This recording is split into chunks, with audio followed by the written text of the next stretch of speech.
So I'm Suzanne Arms, and I'm a member of the Birthkeeper Council, a volunteer group, and a grassroots effort. And I want you to understand that you who have chosen to be here today in this little tiny boat sailing on a very big sea are here for a reason. You may not know why you're here yet, but it's not by chance that you showed up here. We are the front wave, the front of the wave. It's an extraordinary event. I want to thank all of you and have you thank yourselves for having made it here.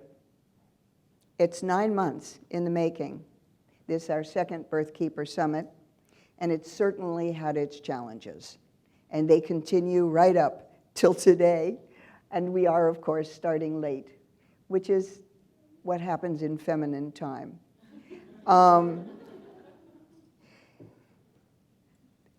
We'll get to talk a little bit among ourselves about what brought us here in a few minutes. But we're here with a big dream, nothing less than transforming how we conceive, carry, develop, and bring into the world and rear human beings and care for and support every childbearing woman and man. We believe, and ancient and indigenous wisdom knows, and modern science finally has proven, that how we do things at the very start of life is the most important work we will ever do. As women, as men, as parents and grandparents and elders, as families and communities and societies. And parents, really, are the artists and architects and engineers for the hard wiring of the human brain. And we haven't yet appreciated that. People have in other cultures around the world for many, many eons. I want to take a moment to ask you to perhaps take off your shoes and get comfortable in your chair. This room is our little village. Oh, the lovely woman behind me is just a mom. Just a mom!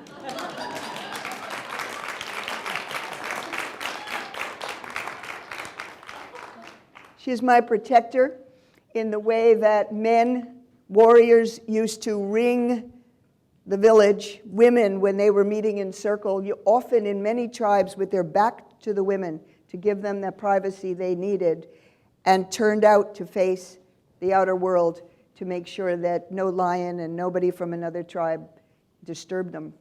In the same way as when an elephant woman is giving birth, the whole group of elephants circles her. So we are here today to claim this space, the National Press Club of Washington, D.C. We are in the belly of the beast, and we're creating a little village here. And we will be staying in this room until you leave for lunch, and then coming back. So if you need to take a break, you do it from here, wander around, look at the tables. It's kind of like a black church in the South. You do not have to sit in your chair, okay? But you're here. The doors will be locked. No, but you are here. We're going to pass around the hat until we get enough money, right? Okay. Feel your back supported in the chair. Feel your butt on the chair.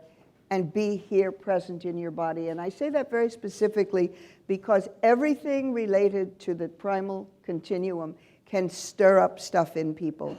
It stirs up stuff in people like me at age 72. It may stir up stuff in you, stuff that you hadn't really thought about. We're going to remind you of that during the day, that this is a safe place. And this is a place to feel. And don't be surprised if strong feelings come up. Imagine for yourself, if you will close your eyes or just let them fall downcast. Imagine for a moment women, men, children, perhaps sick, perhaps carrying babies, in some other part of the world or some other part of Washington, D.C., our nation's capital, who are not safe enough to find their way to a place like this, who might not even feel safe enough to sit down. We are the fortunate ones. We gather to make a difference for them as well as ourselves. Imagine a woman, a man, a small group walking toward us now, Perhaps one comes into your mind, or perhaps it's just a vague image, a shadowy image. Perhaps carrying all their possessions on their backs, as well as their babies and children in their arms, walking toward us here. We are doing this for them. And with your eyes still softly closed, imagine the women and the men who were unappreciated pioneers in the movement to transform birth. Imagine the people who were martyrs to the cause. And I want to have a moment of silence for all those who passed this year, who made such a difference in this movement. And also, Ryan, what is his name? Jonathan? Say it again? I'd like to, as an example, mention the name of Jonathan Conte, a young man, probably 30 years old, involved in the very powerful movement to keep baby boys intact and their bodies with full integrity and to end circumcision, who took his life this week, probably in part as a result of the trauma he knew he carried but was wrestling with from having his body and his sexuality invaded right after birth.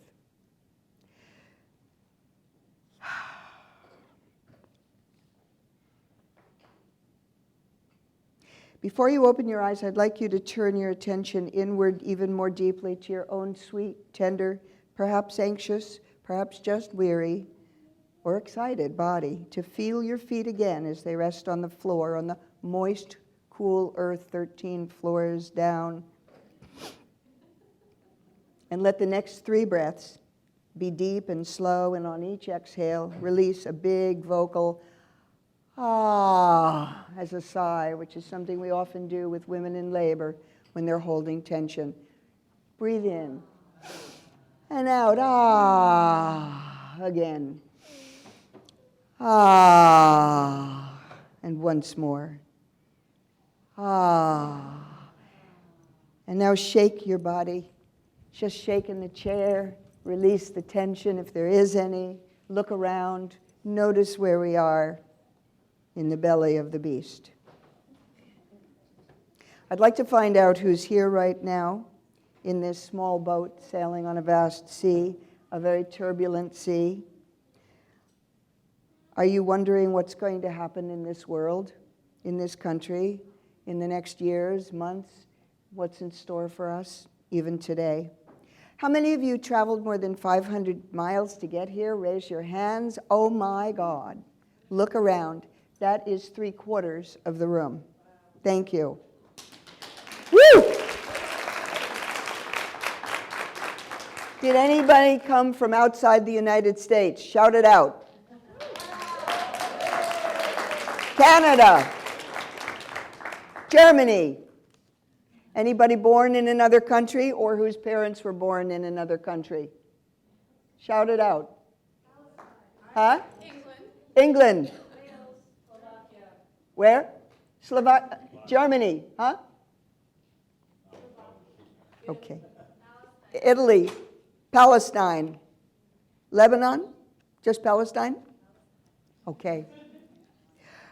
This is our second International Birthkeeper Summit, and they are international, and they will get bigger and bigger because what we are doing is an international movement. It has to work for everyone. It just happens that because we are in this country, we who started Birthkeeper, are shadowing the American College of OBGYN, and we will eventually also take in the American Academy of Pediatrics to get to them to change their policies and practices, some of which are already very good and some of which are not, and whose members are often not the most progressive physicians because the progressive physicians don't join their own trade union because they're fed up.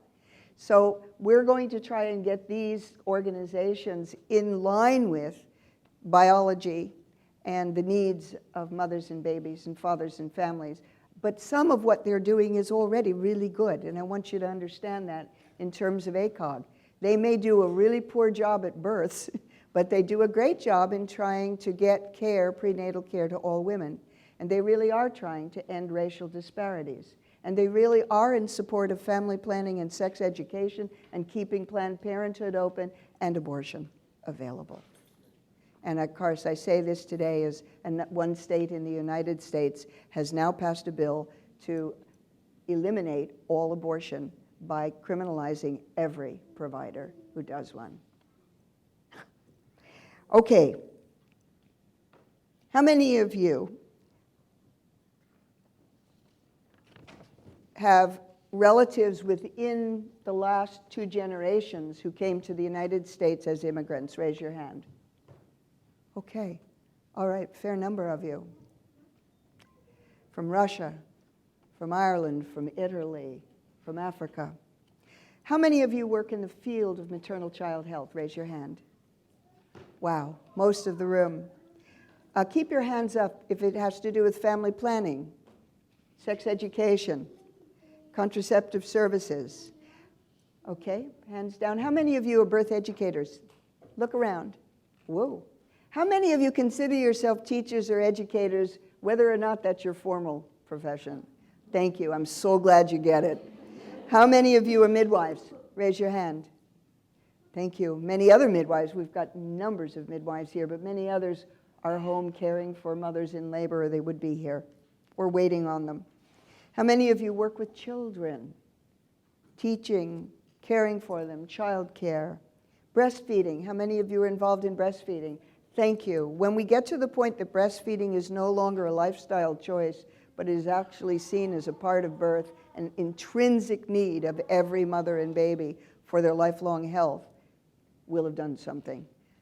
It may require government stipends, it may require a whole lot of things, but breastfeeding is a part of birth and a part of the continuum. So of course, I don't normally write things out, but I wanted to make sure that I kept on time today, but of course, time has become elastic. So I'm going to leave some of this behind, but I want to ask us to remember that birth is a political issue.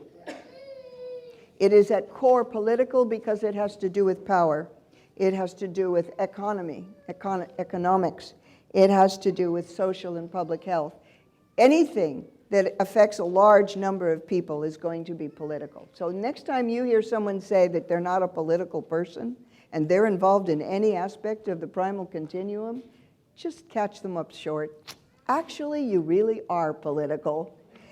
And what we do is being noticed around the world, more and more, Facebook and in many other ways. When women in Uganda see a white woman bottle feeding a baby, that is giving a message to her that it runs completely counter to the sanity of her child and herself and her health. And she is much more likely to fall prey to the Nestle's and other corporations who are giving out free artificial infant formula to mothers for X number of weeks until their milk dries up, at which point they have to start paying for it. Of course, they don't know they could relactate. But there are bottles as grave markers all across the world for little babies who died of malnutrition because mothers, in their wisdom, not their ignorance, thought that anything that was white, as long as it was white, still carried the nutrition. And so they diluted it and diluted it and diluted it in order to make it stretch. That's what women do, even though the water they're doing it with is poisoned. So just understand that when you are working with a breastfeeding woman or a woman who's considering breastfeeding, that her decision may affect a woman in Madagascar or a woman in Tierra del Fuego or any place in the world, because she is a model. Okay, James Heckman, just to give you a little reminder, James Heckman, economist who won the Nobel Prize in economics and talks about investing in early childhood.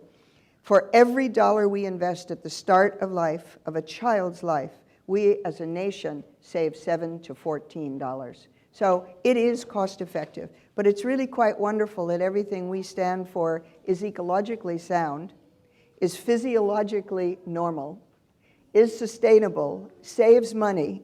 So why are there only this few people in the room? because people don't get it yet. We've gotten this mistaken notion that if we can do such whiz-bang things with technology, surely any improvement that modern medicine can do to intervene in the process of birth, which is so unpredictable, is going to make it better. Okay, we at Birthkeepers coined this term, the primal continuum of human development. You have a whole sheets of paper about the primal continuum. Do take a look at it, because we're the only organization in the world that has defined it thus, that starts preconception and that actually continues long after the mother and baby are no longer one biological unit. In fact, right through a person's life, but certainly until they are ready to and capable of bringing children into the world, whether or not it's done with consciousness and support. So today is going to be a woven tapestry of shadow and light and different colors. And you may not find everything to your liking. You may feel uncomfortable with some of the things that are said. If we haven't been provocative, if we haven't been like Marilyn Milos, the intactivist, says, if you ever wonder just how one small voice can make a difference, just remember what it's like to try sleeping in the room with a mosquito.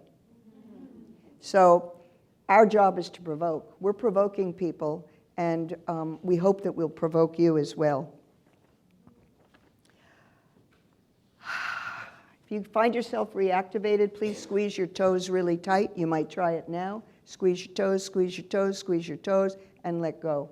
It's a very simple practice for getting back in your body. We all have a story about how we were born. We all have stories from our families, but we may not know a great deal of how our mother's lives were in the months that she carried us, or the weeks before she conceived us. Was there a war going on? Was there a divorce in process? Had her mother just died? These are part of our stories of who we are, and we need to know them and learn them. So today, I hope that we are going to inspire you to do several things. First, to become a detective of your own story, of why you are, who you are, how you came to have the thoughts and feelings you have, which were so deeply shaped, and the story of your family, particularly your mother's lineage. And second, we hope that you will leave here excited about whatever field you have chosen to be in and the deeper forces that have compelled you to do what got you to this room and what is the work you do, which could be parenting. It could be being a professional. It could be being a researcher. That's no accident. We make choices every single day, and when we make the worst choices, usually is when we allow someone else to make the choices for us, either because we have been downtrodden and downpressed, or because we've been disenfranchised in some way in our families, and we just don't feel we can make choices. But allowing someone else to make a choice for us is making a choice. So we hope that you'll look deeper into what you've been doing, and that you leave here with a broader and deeper understanding of the big picture, how things matter. In the words of the pioneers, the biological pioneers movement, which gets 6,000 people every year at the Frank Lloyd Wright Civic Center in October, second week in October, and it has space bridges all over the world. The pioneers, it's all relative, it's all relations, it's all connected, it's all alive, and it all matters.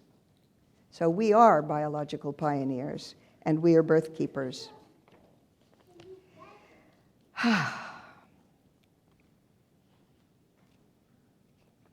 Most of us come into this work because of trauma, unresolved trauma, unnamed trauma, unaddressed trauma. Don't be surprised if you start having to do your second journey, which is healing yourself.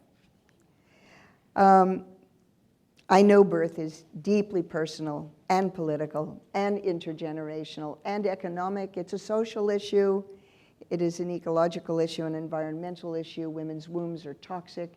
The research that came out of Florida that sampled the cord blood of just 10 newborns found an average of 187 man-made chemicals in their cord blood. Some of them had DDT, which had been outlawed in the United States in the late 1960s. Now, this research was done just a couple of years ago. How could DDT get in the cord blood of a newborn? Well, because we dumped the DDT that was outlawed in this country but never not allowed to be sold. God forbid we should tie the hands of industry to sell things. We dumped it on Mexico. We dumped it in Latin America, and now we eat the vegetables and the fruits that come from there. So it is a small world. And our babies are like the canaries in the coal mine. It's too much. This is why the rise of autism, this is the rise of so many problems behaviorally, and so many poorly attached children. It's like the human organism can only take so much stress and so much toxicity.